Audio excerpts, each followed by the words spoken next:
Nous, on est riches parce qu'on est en train d'appauvrir l'Afrique, de nouveau, l'Amérique latine, l'Asie. Nous sommes nous les responsables de ces millions de morts. C'est nous qui disons que tu dois avoir accès à l'eau simplement si tu la payes.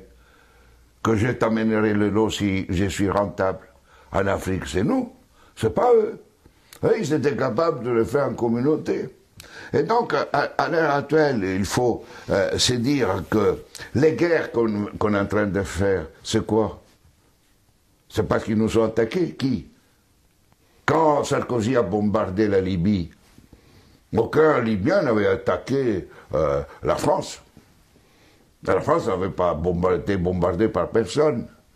Et nous, et quand les Américains ont bombardé Bagdad ou l'Irak, parce que c'était l'ennemi du mal, donc tous ces millions qui sont morts, et tous ces millions de réfugiés syriens, irakiens, etc., c'est qui eux, ils sont voulus. Et nous, on a le courage après de dire, je vais t'aider pour rester chez toi. Hein? Alors qu'on les a créé les conditions pour qu'ils doivent fuir. Et nous, on va dire hypocritement à cette Europe qui hypocritement donne 6 milliards à la Turquie, 2 milliards aux Libyens pour pouvoir tenir les gens qui viennent d'Afrique, où on est en train d'alimenter, nous, les guerres. Mais il faut s'arrêter de se raconter des balivernes ici. Hein? Il faut arrêter. La guerre ne se fait plus parce qu'on tue l'ennemi.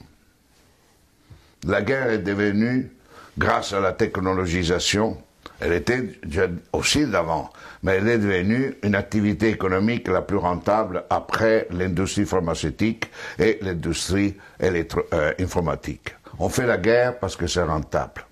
Et malheureusement, si nous ne changeons pas nos dirigeants, et nous-mêmes, hein, dans le sens pas individuellement, mais les systèmes de valeurs fondamentaux, la sécurité nationale qui explique la guerre, la souveraineté nationale, l'appropriation privée du vivant, etc.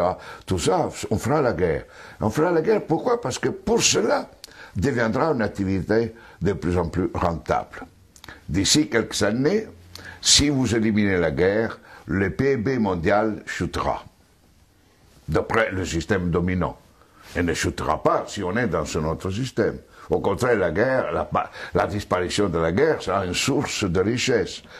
Mais c'est pour cela que les dominants à l'heure actuelle ne veulent pas réduire les armements, ne veulent pas réduire les occasions de guerre. Parce qu'imaginez-vous la France sans la guerre. Que serait comme économie? Imaginez-vous les États-Unis sans guerre, deviendraient des pauvres. Dans des économies pauvres. Donc aujourd'hui, on est entré dans une phase où on fait la guerre parce que c'est rentable.